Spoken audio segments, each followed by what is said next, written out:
अस्सलाम वालेकुम स्टूडेंट्स, कैसे हैं आप लोग। उम्मीद है आप सब खैरियत से होंगे। आई am Saeeda Kamna Nadeem. I am your biology teacher for class 9th। Today our topic of discussion is careers in biology. जी स्टूडेंट्स, आज का टॉपिक हमारा बहुत ही इंटरेस्टिंग है, क्योंकि आज के टॉपिक में मैं आपको ये बताऊंगी कि बायोलॉजी पढ़ने के बाद हम कौन कौन से प्रोफेशंस को एडॉप्ट कर सकते हैं। जैसे पहले हम लोग ने बायोलॉजी की इंपॉर्टेंस पढ़ी थी कि बायोलॉजी पढ़ने का हमें क्या क्या फ़ायदा होते हैं। सबसे बड़ी बात कि हमें बायोलॉजी पढ़ने से अपने बारे में पता चलता है। इसके अलावा हम नेचर को भी स्टडी करते हैं। इसके अलावा हमें यह पता चलता है कि ओरिजिन ऑफ लाइफ कैसे हुआ। हम देखते हैं कि हमारे इर्द गिर्द कौन कौन से माइक्रो ऑर्गेनिजम्स प्रेजेंट हैं और उनका हमारी लाइफ पे क्या इफेक्ट है। आज जो करियर हम स्टडी करने जा रहे हैं वो है मेडिसिन एंड सर्जरी। सबसे पहले हम लोग देखते हैं कि मेडिसिन क्या होता है। The profession which deals with the diagnosis and treatment of diseases in human.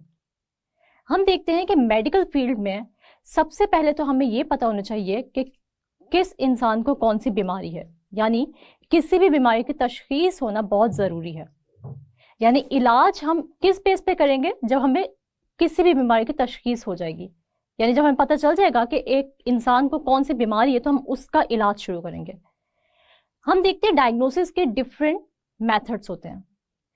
Physical diagnosis भी हो सकते हैं, इसके अलावा केमिकल डायग्नोसिस भी हो सकते हैं। जैसे कि डॉक्टर्स फिजिकल टेस्ट या केमिकल टेस्ट करके किसी भी इंसान में बीमारी डायग्नोस कर सकते हैं। जब बीमारी डायग्नोस हो जाएगी उसके बाद हम उसका ट्रीटमेंट यानी इलाज स्टार्ट करेंगे। तो मेडिकल फील्ड में हम ये देखेंगे कि किसी भी इंसान को कौन सी बीमारी है और उसका इलाज क्या है। इसी तरह हम देखते हैं कि सर्जरी भी मेडिसिन की ही एक फील्ड है, लेकिन हम इसके अंदर थोड़ा सा डिफरेंट काम करेंगे। जैसे कि हम देखते हैं in surgery the parts of the body में बी रिपेयर्ड, रिप्लेस्ड और रिमूव्ड। इसका मतलब ये हुआ कि सर्जरी में अगर कोई भी इन्फेक्टेड पार्ट है तो हम उसको या तो रिपेयर कर लेंगे या हम उसको किसी भी सही पार्ट से रिप्लेस कर देंगे या फिर हम किसी भी इन्फेक्टेड पार्ट को अपनी बॉडी से अलग कर देंगे।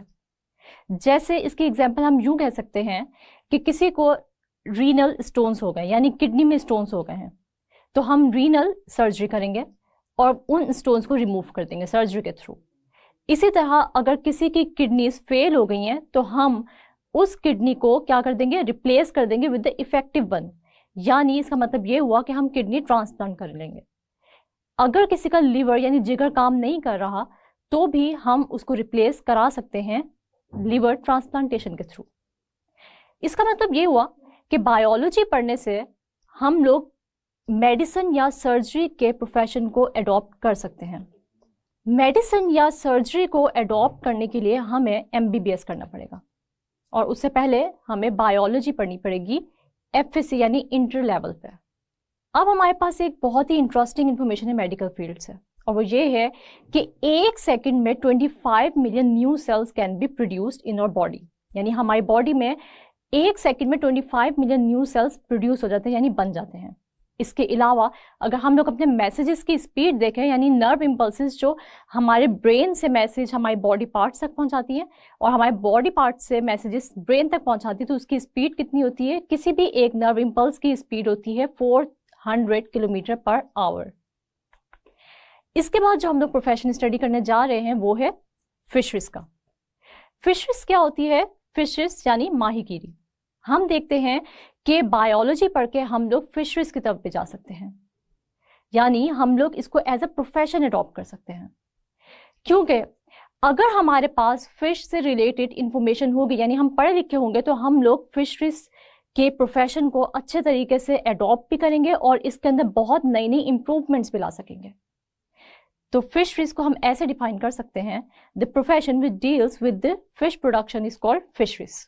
हम देखते हैं कि पाकिस्तान पे भी फिशरीज पे बहुत काम हो रहा है और पाकिस्तान में बहुत सारे फिशरीज के डिपार्टमेंट्स हैं जहां पर हम लोग प्रोफेशनली इस फील्ड को एडॉप्ट करके पढ़ के हम वहां पर जॉब्स ले सकते हैं और अपनी फिशरीज के डिपार्टमेंट को मजीद एडवांस और इम्प्रूव कर सकते हैं। हम देखते हैं कि फिशरीज का रोल क्या होता है। तो इसका रोल ये है, यानी ये हमारी लाइफ में क्या किरदार अदा करता है। तो हम देखते हैं कि फिशरीज क्या काम करता है कि fisheries enhance the quality and quantity of fish production. इसका मतलब ये हुआ कि अगर हम लोग इसको प्रोफेशनली एज अ प्रोफेशन अगर हम फिशरीज को अडॉप्ट करते हैं तो हम लोग फिश की क्वालिटी को भी अच्छा कर सकते हैं और इसके अलावा हम उसकी क्वांटिटी यानी नंबर ऑफ फिश को भी बढ़ा सकते हैं, और जिससे कोई भी इंसान अपना इसको जरिए माश यानी इसको एज अ प्रोफेशन जो है वो अडॉप्ट कर सकता है और अपनी रोजी कमा सकता है। हम लोग देखते हैं कि अगर हम लोग फिशरीज के प्रोफेशन में इंटरेस्टेड हैं और इसको अडॉप्ट करना चाहते हैं तो इसके लिए भी हमें जोलॉजी या बायोलॉजी पढ़नी पड़ेगी, ग्रेजुएशन लेवल पे या मास्टर्स लेवल पे।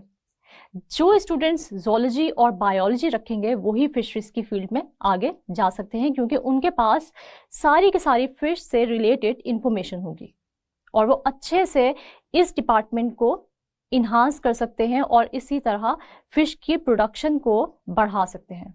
हमारे पास फिशरीज से रिलेटेड भी एक बहुत ही इंटरेस्टिंग इंफॉर्मेशन है, और वो ये है कि a person who practises recreational fishing is called an angler. यानी ऐसा इंसान जो सिर्फ अपनी तफरीह के लिए फिशिंग करता है, अपने एज ए उसको प्रोफेशन एडॉप्ट नहीं करता बल्कि सिर्फ तफरीह के लिए या अपने शौक के तौर पे जो है वो फिशिंग करता है, उसको हम कहते हैं एंगलर। एंगलर क्या काम करता है कि वो एज ए स्पोर्ट या फिर अपने शौक के लिए जो है वो फिशिंग करता है। जी स्टूडेंट्स, तो नेक्स्ट टॉपिक हम लोग पढ़ने जा रहे हैं वो है एग्रीकल्चर। पाकिस्तान एक ज़राई मुल्क है और हमारी जो इकोनॉमी है उसका बहुत ज़्यादा हिस्सा हमारी ज़राअत से ही रिलेटेड है। हम देखते हैं कि अगर एक एजुकेटेड पर्सन ज़राअत को पढ़ के एज अ प्रोफेशन एडॉप्ट करे और एक अनएजुकेटेड पर्सन ज़राअत को एज अ प्रोफेशन एडॉप्ट करे तो उन दोनों में ज़मीन आसमान का फ़र्क होगा, क्योंकि वो पर्सन जो कि एग्रीकल्चर की फील्ड को पढ़कर अच्छे तरीके से समझ के ज़राअत की फील्ड में आया तो वो ज़्यादा बेहतर तरीके से ज़राअत को इम्प्रूव कर सकता है। लेकिन वो इंसान जो अनएजुकेटेड है, जिसके पास इतनी ज़्यादा नॉलेज नहीं है एग्रीकल्चर से रिलेटेड, तो वो कभी भी ज़राअत में वो इम्प्रूवमेंट नहीं ला सकता जो कि एक एजुकेटेड पर्सन ला सकता है। तो इसलिए हम देखते हैं कि अगर हमने एग्रीकल्चर की फील्ड को अडॉप्ट करना है तो हम लोग इसको अच्छे तरीके से स्टडी करने के बाद अडॉप्ट करें। अगर हम एग्रीकल्चर को डिफाइन करना चाहें तो इसकी डेफिनेशन कुछ इस तरह है: this profession deals with food crops and animals which are the source of food. यानी एग्रीकल्चर में हम लोग सिर्फ और सिर्फ क्रॉप्स के बारे में या फसलों के बारे में नहीं पढ़ते, बल्कि एग्रीकल्चर में हम लोग उन एनिमल्स के बारे में पढ़ते हैं जिसको हम लोग एज अ फूड इस्तेमाल कर सकते हैं। जैसे हम देखते हैं काओ, बफलो, शीप, ये सब भी एग्रीकल्चर की फील्ड में ही आती हैं। हम देखते हैं कि हमारे जीडीपी का जो 26% हिस्सा है वो डिपेंड करते हैं हमारी एग्रीकल्चर पे, और अगर हम लोग एग्रीकल्चर को इम्प्रूव करेंगे तो हमारी इकोनॉमी भी दिन ब दिन बेहतर होती जाएगी। हम देखते हैं कि एक एग्रीकल्चरिस्ट का काम क्या होता है। An agriculturist works for the betterment of crops like wheat, rice, corn, etc. and animals like buffalo, cows and sheep. यानी हम देखते हैं कि एक एग्रीकल्चरिस्ट क्या काम करता है, वो इम्प्रूवमेंट लाता है या वो दिन ब दिन जो है वो बेहतर बनाता है किसको, क्रॉप्स को। इसके अलावा उन एनिमल्स को जिसको वो पाल रहा होता है उसके अंदर दिन ब दिन जो है वो क्या लाता है, बेहतरी लाता है। अगर हम लोग एग्रीकल्चर की फील्ड को एज अ प्रोफेशन अडॉप्ट करना चाहते हैं तो हमें मास्टर्स या ग्रेजुएशन लेवल पे जोलॉजी, बॉटनी या बायोलॉजी पढ़नी पड़ेगी। इस तरह हम बेहतर तरीके से एग्रीकल्चर के अंदर मज़ीद इम्प्रूवमेंट ला सकते हैं और अपनी इकोनॉमी में अपना अच्छे तरीके से हिस्सा डाल सकते हैं। हम देखते हैं हमारे पास एग्रीकल्चर की फील्ड से रिलेटेड जो इंटरेस्टिंग इन्फॉर्मेशन है वो ये है कि हमारे पास जो पाकिस्तान की मेजर क्रॉप्स हैं वो वीट है, शुगर केन है, कॉर्न है, कॉटन है। इसके अलावा हम देखते हैं बहुत सारे फ्रूट्स और वेजिटेबल्स हैं जो कि हम एक्सपोर्ट भी करते हैं। जो नेक्स्ट प्रोफेशन है वो है एनिमल हस्बेंड्री का। एनिमल हस्बेंड्री एग्रीकल्चर से ही रिलेटेड है मगर थोड़ी सी डिफरेंट है। हम अगर इसके डेफिनेशन को देखें तो वो ये है कि it is a branch of agriculture which deals with the care and breeding of domestic animals, livestock like sheep, buffalo, cow, etc. हम इस फील्ड में ये पढ़ेंगे कि हम लोग किस तरीके से अपने मवेशियों की देखभाल कर सकते हैं और उनकी प्रोडक्टिविटी में इजाफा कर सकते हैं। अगर हम लोग एनिमल हस्बेंड्री को एज ए प्रोफेशन अडॉप्ट करना चाहते हैं और पढ़ना चाहते हैं तो इसके लिए हमें मास्टर्स या ग्रेजुएशन लेवल बायोलॉजी पढ़नी पड़ेगी। तभी जाकर हम लोगों को अच्छे तरीके से पता चल सकेगा कि कौन कौन से मेथड्स या कौन कौन सी टेक्निक्स ऐसी हो सकती हैं कि जिसको इस्तेमाल करके हम ज़्यादा बेहतर तरीके से अपने मवेशियों का ख्याल रखें और उनकी प्रोडक्टिविटी में इजाफा कर सकें। हमारे पास एक इंटरेस्टिंग इन्फॉर्मेशन है एनिमल हस्बेंड्री से रिलेटेड, और वो ये है कि हमारे जो लाइफ स्टॉक है वो हमारे जीडीपी का 11.7% है, और 2020 में जो बफलोस की प्रोडक्टिविटी थी, यानी कितनी बफलोस हमारे पास थी, तो वो थी 41.2 मिलियन। इसी तरह अगर हम लोग कैटल की बात करें तो 49.6 मिलियन थी, 5.4 मिलियन डंकीज की तादाद थी। इसके अलावा 78.2 मिलियन गोट्स थी और 30.9 मिलियन शीप की प्रोडक्टिविटी थी हमारे पास। जी स्टूडेंट्स, उम्मीद है कि आपको आज का लेक्चर अच्छे से समझ आ गया होगा, लेकिन ये मुझे कैसे पता चलेगा, तो हमारे पास है छोटा सा क्विज। और मैंने आपको जैसे पहले भी बताया हुआ है कि क्विज के अंदर जो क्वेश्चंस होते हैं वो सारे के सारे प्रीवियस एग्जाम्स में बहुत बार रिपीट हो चुके हैं। तो आप लोगों ने इस क्विज को अच्छे तरीके से रिव्यू करना है और अपना आपको जज करना है कि इसमें से कितने क्वेश्चंस हैं जिनके आंसर्स आप लोगों को आते हैं। और अगर किसी भी क्वेश्चन से रिलेटेड आपको आंसर नहीं आता तो आप उसको अच्छे तरीके से प्रिपेयर कर लें, क्योंकि ये बहुत ही इंपॉर्टेंट क्वेश्चन है। सबसे पहले जो हमारे पास क्विज का क्वेश्चन है वो है व्हाट इज मेडिसिन। मेडिसिन के बारे में जैसे मैंने आप लोगों को बताया कि the profession which deals with the diagnosis and treatment of disease in human beings, यानी मेडिसिन वो फील्ड है या वो प्रोफेशन है जिसके अंदर हम लोग किसी भी बीमारी की तशखीस करते हैं, यानी ये देखते हैं कि किसी भी इंसान को कौन सी बीमारी है और फिर हम देखते हैं कि इसका इलाज क्या है।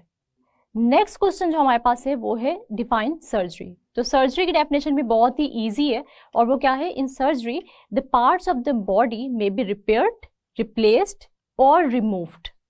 यानी सर्जरी में हम क्या करते हैं, कोई भी इन्फेक्टेड पार्ट बॉडी का हम लोग उसको ठीक कर लेंगे, यानी रिपेयर कर देंगे, या फिर उसको क्या कर लेंगे, इफेक्टिव पार्ट के साथ रिप्लेस कर देंगे।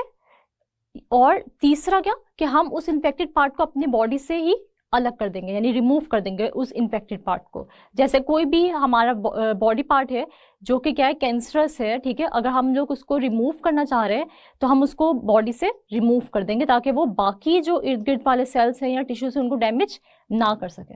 इसके बाद हम देखते हैं जो थर्ड क्वेश्चन है वो है गिव रोल ऑफ फिशरीज। तो फिशरीज का क्या रोल है वो मैंने आप लोगों को बताया था कि fisheries enhance the quality and quantity of fish production, यानी फिशरीज को अडॉप्ट हम लोग क्यों करते हैं, ताकि हम लोग क्या कर सकें, फिश की प्रोडक्शन को इम्प्रूव कर सकें, उसकी क्वालिटी को भी बेहतर बना सकें और उसके नंबर को भी, फिश के नंबर को भी इंक्रीज कर सकें। नेक्स्ट जो क्वेश्चन है वो है डिफाइन एग्रीकल्चर।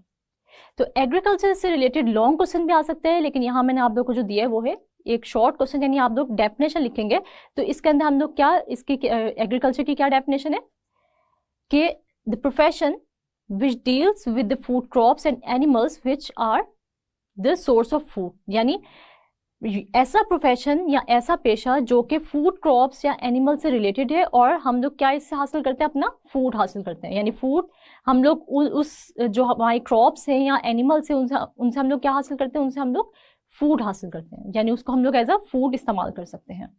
इसके बाद हम लोग देखते हैं रोल ऑफ एग्रीकल्चरिस्ट, यानी एक एग्रीकल्चरिस्ट क्या करता है, तो क्या काम करते हैं agriculturist. An agriculturist works for the betterment of crops like wheat, rice, etc. and animals like buffalo, cow, goat, etc. from which we can get food. ये हम लोग क्या, इसका मतलब क्या हुआ कि एक एग्रीकल्चरिस्ट जो है वो क्या काम करता है, एक एग्रीकल्चरिस्ट जो है वो किसी भी क्रॉप को या किसी भी एनिमल के अंदर जो है उसकी प्रोडक्टिविटी में इम्प्रूवमेंट लाता है ताकि हमारी जो फाइनल यील्ड है हमारे पास वो बेहतर आ सके। इसके बाद हम लोग देखते हैं कि व्हाट इज एनिमल हस्बेंड्री। तो एनिमल हस्बेंड्री क्या है, animal husbandry is the branch of agriculture which deals with the care and breeding of domestic animals, livestock like goat, sheep, ETC. इसके बाद हम देखते हैं कि हमारे पास दो लॉन्ग क्वेश्चंस हैं जो कि हमारे प्रीवियस एग्जाम्स में रिपीट हो चुके हैं। तो यहाँ ये जो अभी आप लोगों ने करियर्स पढ़े हैं, जो अभी मैंने आप लोगों को 4 करियर्स पढ़ाए हैं, उनमें से जो है वो मेडिसिन और सर्जरी पे भी नोट आ सकता है, और इसके अलावा हम देखते हैं कि एनिमल हस्बेंड्री भी आपको डिस्कस करने के लिए दिया जा सकता है एज अ लॉन्ग क्वेश्चन। तो ये क्वेश्चंस थे जो आप लोग ने अच्छे तरीके से प्रिपेयर करने हैं, और अगर आप लोग को इनमें से कोई भी क्वेश्चन नहीं आता तो फिर आप अच्छे तरीके से उसकी तैयारी करें, ताकि आप लोग के एग्जाम में अगर आपसे कोई भी इसमें से क्वेश्चन पूछा जाए तो उस वक्त आप लोगों को उसका आंसर आता हो। जी स्टूडेंट्स, आज हमने पढ़ा करियर्स इन बायोलॉजी, यानी बायोलॉजी को स्टडी करने के बाद हम कौन कौन से प्रोफेशन को अडॉप्ट कर सकते हैं। ये सवाल बहुत सारे स्टूडेंट्स करते हैं कि क्या जो हम स्टडी कर रहे हैं वो हमारे लिए प्रोफेशनली भी इम्पोर्टेंट है या नहीं। तो मैंने आज आप लोगों की मुश्किल थोड़ी सी आसान कर दी कि अगर आप लोग बायोलॉजी को स्टडी कर रहे हैं तो आप लोग बहुत सारे प्रोफेशन है जो कि अडॉप्ट कर सकते हैं। उम्मीद है कि आज का लेक्चर आप लोग को अच्छे से समझ आ गया होगा। जो क्विज मैंने आप लोगों से किया उसके अंदर जितने भी क्वेश्चंस थे उनको अच्छे तरीके से रिव्यू कीजिएगा, अच्छे तरीके से प्रिपेयर कीजिएगा, क्योंकि वो आप लोग के एग्जाम वाइज बहुत ही इंपॉर्टेंट है। अगले लेक्चर तक के लिए अपना बहुत सारा ख्याल रखिएगा और मुझे दुआओं में याद रखिएगा। अल्लाह हाफिज।